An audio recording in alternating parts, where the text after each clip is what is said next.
इनके इस YouTube platform पर आपका स्वागत है। और जैसा कि पता है कि एंशियंट हिस्ट्री की एक टॉपिक वाइज टेस्ट सीरीज चल रही है, जिसके अंतर्गत आज का जो टॉपिक है वो है उत्तर वैदिक काल।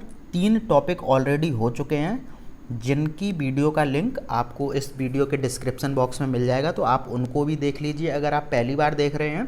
क्योंकि अगर आप सीक्वेंस से चलेंगे तो सारे फैक्ट्स को समझने में बहुत ही आसानी होगी। तो बिना देर करते हुए शुरू करते हैं। और टॉपिक है उत्तर वैदिक काल, आप लोग याद रखेंगे इसको। तो पहला क्वेश्चन है कि सर्वप्रथम कहाँ से खुदाई में लोहे का प्रमाण मिला है। तो जो लोहे का प्रमाण मिला है वो आपका मिला है अतरंजी खेड़ा से। विकल्प सी आपका सही होगा। और ये जो अतरंजी खेड़ा है वो उत्तर प्रदेश के एटा ज़िले में स्थित है। ठीक है, कहाँ पर? एटा ज़िले में। ये भी आप याद रखेंगे। और ये जो लोहे का जो प्रमाण मिला है ये आपका मिला है 1000 BC में। ठीक है, और 1000 BC से ही उत्तर वैदिक काल की शुरुआत मानी जाती है। अगला क्वेश्चन है कि उत्तर वैदिक काल में कौन सी नदी आर्यों की भौगोलिक क्षेत्र की पूर्वी सीमा थी। ठीक है, तो यहाँ पर गंडक नदी आर्यों की भौगोलिक क्षेत्र की पूर्वी सीमा थी। और गंडक नदी को उत्तर वैदिक काल में कहा जाता था सदा नीरा नदी। ठीक है, सदा नीरा, ये इसको नाम दिया गया था उत्तर वैदिक काल में।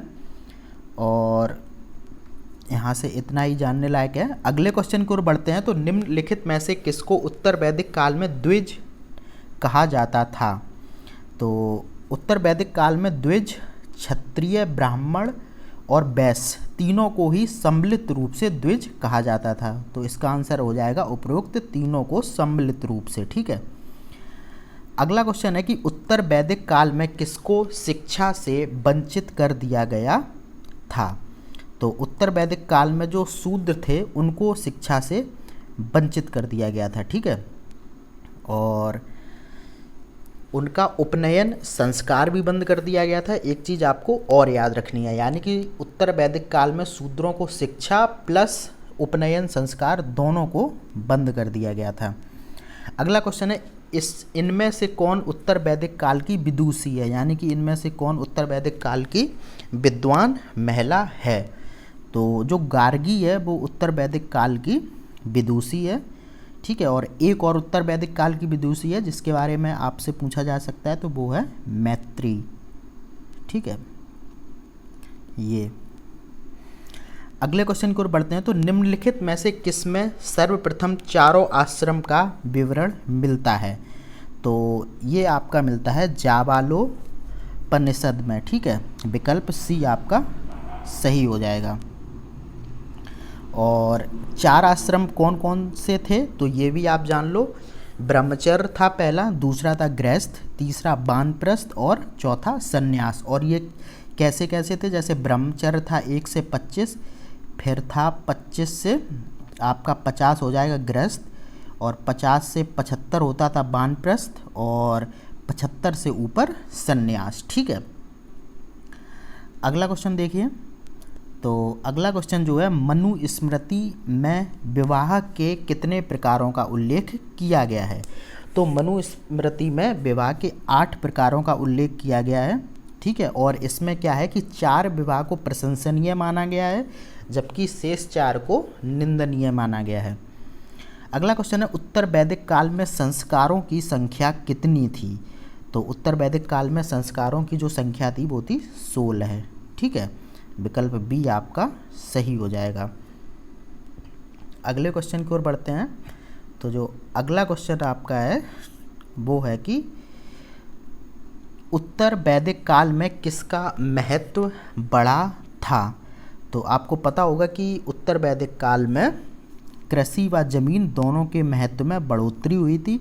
और ये बढ़ोतरी क्यों हुई, क्योंकि उत्तर वैदिक काल में क्या हुआ था कि जैसे ही लोहे की खोज हुई तो लोहे से औजार बनने लगे, और उन औजारों का जब कृषि में प्रयोग किया गया तो उससे क्या हुआ, उत्पादन में वृद्धि हुई। तो यहाँ पर कृषि में जब वृद्धि होगी, कृषि के उत्पादन में वृद्धि होगी, तो ज़मीन का महत्व अपने आप बढ़ जाएगा। और वैदिक काल में क्या था कि पशुपालन महत्व मतलब पशुपालन मतलब क्या बोलते हैं मुख्य धंधा था, लेकिन यहाँ पर क्या हो गया, कृषि और जो जमीन था उसमें मुख्यता बढ़ी। ठीक है, अगला क्वेश्चन है, उत्तर वैदिक काल में कौन सा मृदभांड विशिष्टता का सूचक था जिसका प्रयोग उच्च वर्गों के धनी लोग करते थे? तो ये था चित्रित धूसर मृदभांड। ठीक है, अगला क्वेश्चन है, उत्तर वैदिक काल में कौन सा मृदभांड सर्वाधिक प्रचलित था? तो ये आपका था लाल मृदभांड। ठीक है, और उत्तर वैदिक काल में एक चीज़ और आपको ध्यान रखनी है कि जो आर्य थे वो 4 प्रकार के मृदभांडों का प्रयोग करते थे, और 4 प्रकार आपके यही हैं। ठीक है, लाल, काला, उत्तरी काले पॉलिशदार मृदभांड और चित्रित दूसर मृदभांड। ठीक है, अगला क्वेश्चन है, ऋग्वैदिक काल में गले में पहनने वाले किस स्वर्ण आभूषण को उत्तर वैदिक काल में मुद्रा के समान माना जाने लगा था? तो ऋग्वैदिक काल में जो गले में पहनने वाला जो स्वर्ण आभूषण था उसको उत्तर वैदिक काल में मुद्रा के समान जो माना जाने लगा था उसे बोलते थे निष्क। ठीक है, और एक चीज़ और, हाँ ठीक है यही है, अगला जो आपसे क्वेश्चन पूछा गया है वो है कि इसको थोड़ा हटा दें। हाँ, अगला क्वेश्चन है, उत्तर वैदिक काल में चांदी की मुद्रा को क्या कहा जाता था? तो चांदी की मुद्रा को कहा जाता था शतमान। ठीक है, अगला क्वेश्चन है, उत्तर वैदिक काल में कौन सा यज्ञ राजा की शक्ति का प्रतीक था? तो ये आपका था अश्वमेध यज्ञ। ठीक है, और आपको पता ही होगा कि उत्तर वैदिक काल में जब कर्मकांड की प्रमुखता बढ़ी तो राजा अपने शक्ति और प्रतिष्ठा को दर्शाने के लिए बड़े बड़े यज्ञों का आयोजन करने लगे थे। अगला क्वेश्चन है, उत्तर वैदिक काल में किसको सर्वोच्च देवता माने जाने लगा था? तो ये माने जाने लगा था प्रजापति को, और आपको पता होगा कि वैदिक काल में सर्वोच्च देवता कौन थे? तो वो इंद्र थे। ठीक है, और वैदिक काल में जो प्रजापति होते थे, जो ये प्रजापति हैं, ये किसके देवता होते थे? ये पशुओं के देवता होते थे, और उत्तर वैदिक काल में ये किसके देवता हो गए? शूद्रों के। ठीक है,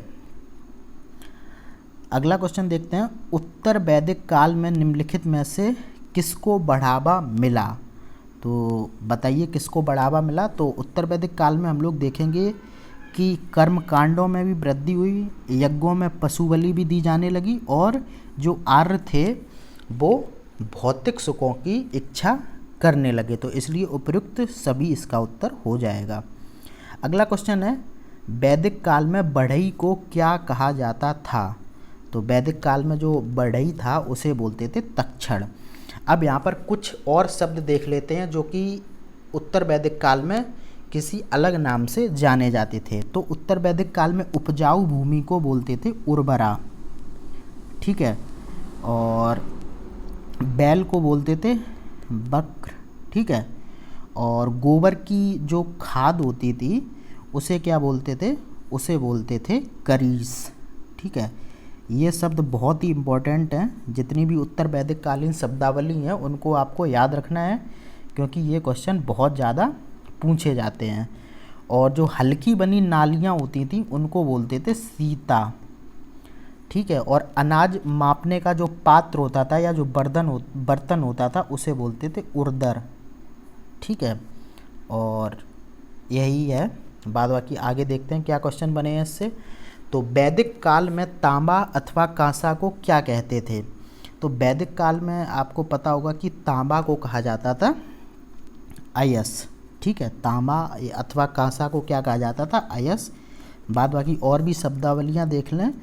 तो बलि देने की प्रथा जो होती थी उसे बोला जाता था कुसीद। ठीक है, और बैलगाड़ी को बोलते थे अनस। बैलगाड़ी को क्या बोलते थे? इम्पोर्टेंट है, अनस। और सोना को तो आपको पता ही होगा, ये बोला जाता था हिरण्य। और जौ को भी क्या बोला जाता था? यव। ये बहुत इम्पोर्टेंट है, ये क्वेश्चन काफ़ी बार पूछा गया है कि वैदिक काल में यव को क्या कहा जाता था। अब अगला क्वेश्चन आपसे पूछा गया कि वैदिक काल में सूदखोर को क्या कहा जाता था? तो सूदखोर को कहा जाता था वेकनाड। ठीक है, और भी चलिए यहाँ पर शब्दावली देखें। तो यहाँ पर जो अपराधी होता था उसे बोलते थे जीवग्रह। ठीक है, और जो दुर्ग रक्षक होता था वो होता था पुरप, ठीक है। राजा के अधिकारी को बोलते थे रत्निक, और हल को बोला जाता था सीर, ठीक है। और हल के लिए एक शब्द और प्रयोग होता था, वो होता था लांगल, ठीक है। चलिए अगले क्वेश्चन की ओर देखते हैं। वैदिक काल में हलवाहा को क्या कहते थे? तो वैदिक काल में हलवाहा को बोला जाता था कीवास, ठीक है।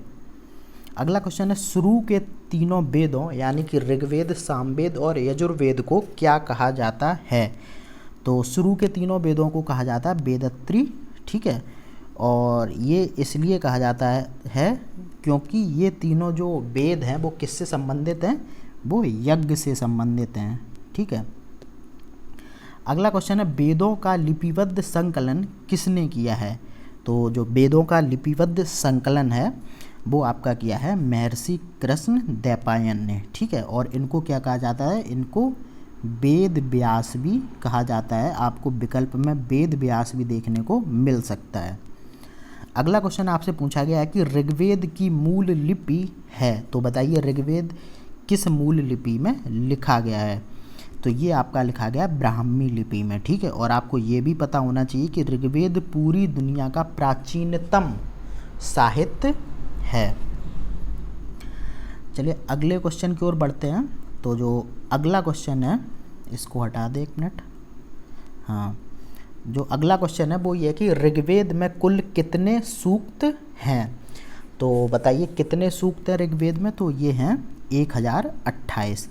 और आपसे पूछा एक क्वेश्चन और जा सकता है कि ऋग्वेद में कितने मंडल हैं? तो 10 मंडल हैं और 1028 सूक्त हैं। और ऋग्वेद में जो सर्वाधिक मंत्र हैं वो किसको समर्पित हैं? वो हैं अग्नि को समर्पित, आपको याद रखना है, ठीक है। अगला क्वेश्चन है, ऋग्वेद में मंत्रों को पढ़ने वाले पुरोहित को क्या कहा गया है? तो जो ऋग्वेद में मंत्रों को पढ़ने वाला पुरोहित है उसे कहा गया है होत्र, ठीक है। अगला क्वेश्चन है, ऋग्वेद का कौन सा मंडल सबसे अंत में जोड़ा गया है? तो ऋग्वेद के 2 मंडल है जो सबसे अंत में जोड़े गए हैं, एक है पहला और एक है 10वां, इसलिए आपका जो उत्तर हो जाएगा वो हो जाएगा उपरोक्त दोनों। अगला क्वेश्चन है, किस वेद को भारतीय संगीत का जनक माना गया है? तो ये माना गया है सामवेद को, ठीक है। सामवेद को भारतीय संगीत का जनक माना गया है। और जो साम का अर्थ होता है वो क्या होता है? वो गायन होता है, ठीक है। और यहाँ पर देखें तो जो सारेगामापा है उसका जो सर्वप्रथम उल्लेख है वो इसी में मिलता है, किसमें? सामवेद में। अगला क्वेश्चन आपसे पूछा गया है कि सामवेद का गायन करने वाले पुरोहित को क्या कहते थे? तो जो सामवेद का गायन करने वाला पुरोहित था उसे उद्गाता कहते थे। और एक चीज़ यहाँ पर ध्यान रखने वाली है कि जो सामवेद है उसका संकलन किस पर आधारित है? तो उसका संकलन ऋग्वेद पर आधारित है, ठीक है। अगला क्वेश्चन देखते हैं, किस वेद में कर्मकांडों और उनकी विधियों का उल्लेख है? तो ये आपका है यजुर्वेद में, ठीक है। और यजुर्वेद आपको पता होगा एक कर्मकांडीय वेद है। इसमें जो यज्ञों के दौरान कर्मकांड होते थे और जो उनकी विधियाँ थीं, ठीक है, उनका उल्लेख यजुर्वेद में किया गया है। अगला क्वेश्चन आपसे पूछा गया कि कौन सा वेद गद्य व पद्य दोनों में रचित है? तो ये भी यजुर्वेद है। ये गद्य व पद्य दोनों में रचित है। और इस वेद की यानी कि यजुर्वेद की 2 शाखाएं हैं, एक है कृष्ण यजुर्वेद, ठीक है, और दूसरा आपका है शुक्ल यजुर्वेद, ठीक है। तो आपको याद रखना है। अगला क्वेश्चन है, कौन सा वेद जादू टोना, वशीकरण, भूत प्रेत आदि से संबंधित है? तो ये आपका है अथर्ववेद, ठीक है। विकल्प डी आपका सही होगा। और आपको पता होगा कि जो अथर्ववेद का नामकरण हुआ है वो किस पे हुआ है? वो अथर्वा जो ऋषि थे उनके नाम पर हुआ है। और अथर्व का मतलब ही जादू टोना होता है, एक चीज़ और याद रखना। और इसमें क्या है कि इस वेद में जो लोगों के अंधविश्वास थे और जो भूत प्रेत आदि से संबंधित मंत्र थे, जादू टोना था, उनका उल्लेख आपका अथर्ववेद में किया गया है, ठीक है। अगले क्वेश्चन की ओर बढ़े तो ये है कि अथर्ववेद में लोहे को क्या कहा गया है। तो अथर्ववेद में लोहे को कहा गया है कृष्ण अयस। ठीक है, एक नाम और इसको दिया गया है, वो दिया गया है श्याम अयस। ठीक है, तो दो नाम दिए गए हैं, कृष्ण अयस या फिर श्याम अयस। अगला क्वेश्चन है चारों वेदों को सम्मिलित रूप से क्या कहा जाता है।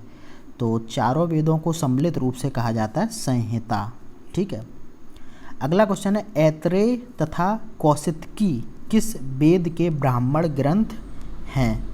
तो ये आपके हैं ऋग्वेद के ब्राह्मण ग्रंथ हैं। ठीक है, और इसमें ऐत्रेय जो है वो सबसे महत्वपूर्ण ब्राह्मण ग्रंथ है, किसका, ऋग्वेद का। अगला क्वेश्चन आपसे पूछा गया कि ऐत्रेय ब्राह्मण ग्रंथ का संकलन किसने किया था। तो ये किया था महिदास ने। ठीक है, और अगर देखें तो इसमें कुछ चीज़ों का उल्लेख मिलता है ऐत्रेय ब्राह्मण ग्रंथ में, तो वो आपको याद होना चाहिए। एक तो इसमें मिलता है कि राजतत्व जो होता है उसकी दैवीय उत्पत्ति के सिद्धांत का वर्णन दिया गया है, और दूसरा किसका, समुद्र का वर्णन भी ऐत्रेय ब्राह्मण में दिया गया है। अगले क्वेश्चन की ओर बढ़ते हैं। तो सामवेद के ब्राह्मण ग्रंथ हैं। तो सामवेद के कौन कौन से ब्राह्मण ग्रंथ हैं। तो पंचविंशति है और जैमिनीय भी है। इस तरीके से उत्तर क्या हो जाएगा, उपयुक्त दोनों ही सामवेद के ब्राह्मण ग्रंथ हैं। ठीक है, अगला क्वेश्चन आपसे पूछा गया है कि शतपथ ब्राह्मण ग्रंथ के रचयिता हैं। तो शतपथ ब्राह्मण ग्रंथ के जो रचयिता हैं वो हैं आपके याज्ञवल्क्य। ठीक है, और आपको पता होना चाहिए कि जो शतपथ ब्राह्मण ग्रंथ हैं वो सभी ब्राह्मण ग्रंथों में सबसे प्राचीन, बड़ा, महत्वपूर्ण ब्राह्मण ग्रंथ है। और अगला क्वेश्चन आपसे पूछा गया किस ब्राह्मण ग्रंथ में जल प्लावन कथा का उल्लेख किया गया है। तो ये आपका किया गया शतपथ ब्राह्मण ग्रंथ में जल प्लावन कथा का वर्णन किया गया है। बाद बाकी और चीज़ें देखें तो मनुष्य का जो पुनर्जन्म सिद्धांत है, राजसू यज्ञ और पुरुष मेघ आदि का उल्लेख भी आपका शतपथ ब्राह्मण ग्रंथ में मिलता है। अगला क्वेश्चन है गोपथ किस वेद का ब्राह्मण ग्रंथ है। तो ये है अथर्ववेद का। ठीक है, अब अगला क्वेश्चन है कि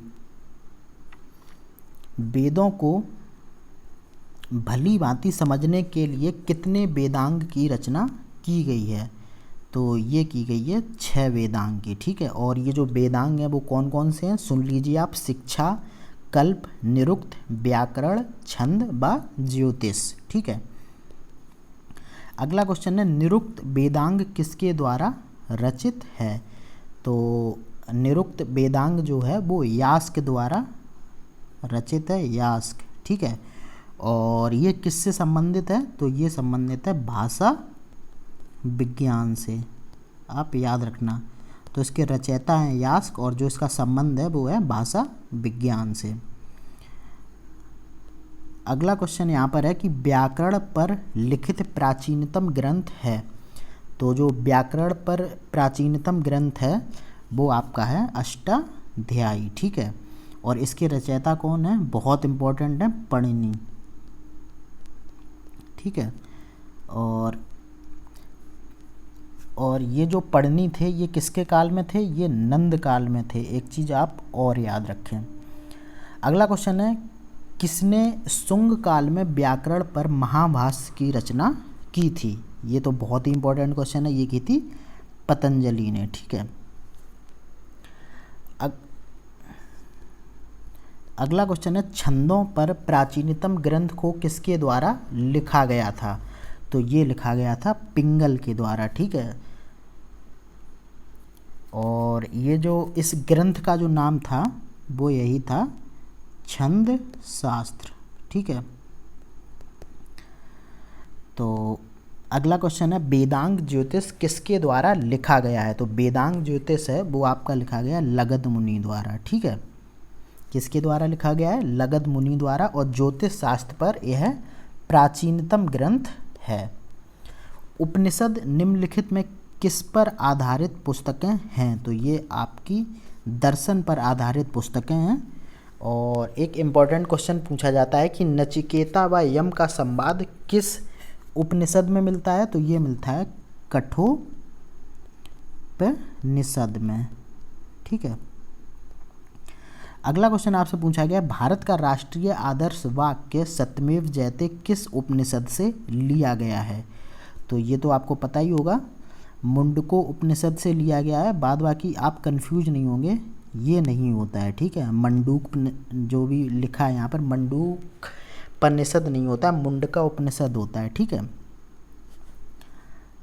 अगला क्वेश्चन आपसे पूछा गया है कि आयुर्वेद किसका उपवेद है, तो आयुर्वेद आपको पता होगा कि ऋग्वेद का उपवेद है और ये किससे संबंधित है, ये चिकित्सा से संबंधित है। अगला क्वेश्चन है गंधर्व वेद किससे संबंधित है, तो ये संबंधित है संगीत से। ठीक है, और ये किसका उपवेद है, ये भी आपको याद रखना होगा, तो ये सामवेद का उपवेद है। अगला क्वेश्चन है धनुर्वेद किससे संबंधित है, तो धनुर्वेद युद्ध कला से संबंधित है और ये यजुर्वेद का उपवेद है। ठीक है, तो धनुर्वेद किससे संबंधित है, युद्ध कला से, और जो ये किसका उपवेद है, तो ये है यजुर्वेद का उपवेद। अगला क्वेश्चन है कि शिल्प वेद किसका उपवेद है, तो शिल्प वेद है ये आपका अथर्ववेद का उपवेद है, जो कि किससे संबंधित है, शिल्प कला से।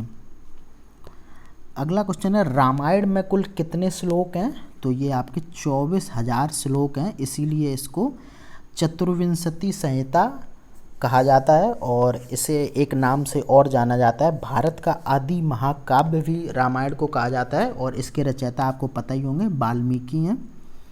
अगला क्वेश्चन पूछा गया कि रामायण का पहली बार तमिल अनुवाद किसके द्वारा किया गया था, तो ये किया गया था कम्मन के द्वारा। ठीक है, किसके द्वारा, कम्मन। बहुत इंपॉर्टेंट क्वेश्चन है। अगला क्वेश्चन है महाभारत का पहला संकलन किसने किया था, तो ये किया था वेद व्यास ने। ठीक है, और महाभारत को जय संहिता के नाम से भी जाना जाता है। एक फैक्ट तो ये हो गया, और देखें यहाँ पर तो इसको मूल रूप से संस्कृत भाषा में लिखा गया है। ठीक है। अगला क्वेश्चन आपसे पूछा गया कि पुराणों की संख्या कितनी है, तो पुराणों की संख्या है 18 और इसमें जो पुराण है इसमें क्या है कि प्राचीन राजाओं के राजवंशों व उनकी कथाओं का क्रमबद्ध विवरण दिया गया है, किसमें, पुराणों में। अगला क्वेश्चन आपसे पूछा गया कि पुराणों में कौन सा सबसे प्राचीन व प्रमाणिक है, तो पुराणों में सबसे प्राचीन व प्रमाणिक है वो है मत्स्य पुराण, और इसमें किसके बारे में जानकारी मिलती है, तो इसमें जो सातवाहन वंश था उसके बारे में जानकारी मिलती है। अगला क्वेश्चन है निम्नलिखित में से कौन हिंदू धर्म के कानूनी ग्रंथ हैं, तो ये मनुस्मृति है, और मनुस्मृति हिंदू धर्म के कानूनी ग्रंथ हैं और इसको देखा जाए तो इनकी जो रचना की गई थी मनुस्मृति की, वो किस में की गई थी, शुंग काल में। ठीक है। अगला क्वेश्चन है सांख्य दर्शन के प्रवर्तक कौन थे, तो सांख्य दर्शन के जो प्रवर्तक थे वो थे कपिल। ठीक है, और यहाँ पर कुछ और भी इम्पोर्टेंट जो दर्शन थे उनके प्रवर्तक के बारे में भी जान लेते हैं। तो जो योग था, योग जो दर्शन था उसके जो प्रतिपादक थे वो थे पतंजलि। ठीक है, और सांख्य की कपिल मैंने आपको बताई दिया, और न्याय के कौन थे, तो न्याय के थे गौतम। ठीक है, और एक और था पूर्व मीमांसा, इसके थे जैमिनी। ठीक है, तो इस तरीके से ये हम लोगों ने 58 क्वेश्चन उत्तर वैदिक काल से देखे और आप इनको बहुत ही अच्छी तरीके से तैयार कर लीजिए। और अगर आप तैयारी के क्रम में होंगे तो आपको पहले ही पता चल चुका होगा कि ये क्वेश्चन कितने ज़्यादा इम्पोर्टेंट हैं, और ऐसे ही क्वेश्चन हमेशा पूछे जाते हैं चाहे कोई भी वनडे एग्ज़ाम हो। तो चलिए फिर, और ये कुछ टेस्ट सीरीज़ की डिटेल है, इसको आप देख लीजिए। जो समीक्षा अधिकारी और सहायक समीक्षा अधिकारी 2021 है उसके संदर्भ में इस टेस्ट सीरीज़ को चलाया जा रहा है। और कोई भी इंक्वायरी आपको चाहिए हो तो इस नंबर पर आप व्हाट्सएप या कॉल कर सकते हैं। बाद बाकी intellecto.in की वेबसाइट पर जाकर आप इस टेस्ट को ज्वाइन कर सकते हैं। ठीक है, बाद बाकी यूपी पीसीएस के लिए टेस्ट सीरीज चल रही है, उसका भी सेम प्रोसेस यही है, यही नंबर है, यही वेबसाइट है, आप जाकर इसको चेक कर सकते हैं। चलिए फिर मिलते हैं अगली वीडियो में, तब तक के लिए धन्यवाद।